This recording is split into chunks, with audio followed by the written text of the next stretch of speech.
تو والدین کو چاہیے کہ اپنے بچوں کو ادب سکھائیں اور اپنا ادب بھی سکھائیں، کیونکہ یہ ان کا حق ہے، اور اولاد پر یہ حق ہے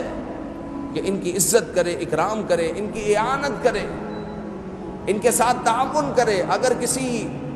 اولاد میں سے کسی کی دوائیوں کی ذمہ داری ہے تو وہ دوائیاں لے کر آئیں، ان کو بولنے کی ضرورت پیش نہ آئے کہ جناب ہم نے دوائیاں منگوائی ہے، اب تک ہماری دوائیاں نہیں آئی، کیا بات ہے؟ ان کو ضرورت پیش نہ آئے۔ ان کے کہنے سے پہلے، ان کی دوائیاں ختم ہونے سے پہلے ان کی اگلی دوائیاں آ جائے، وہ آپ کو نہ کہیں کہ ہمیں جو ہے دوائیاں لا کر دو، ان کی اعانت کریں۔ اسی طرح جو ہے اگر ان کا انتقال ہو جائے تو ان پر اگر کسی کا قرض ہے تو وہ ادا کرے، کسی کا حق ہے تو ادا کرے، اگر انہوں نے وصیت کی ہے تو اس کو پورا کرے۔ اور جناب عالی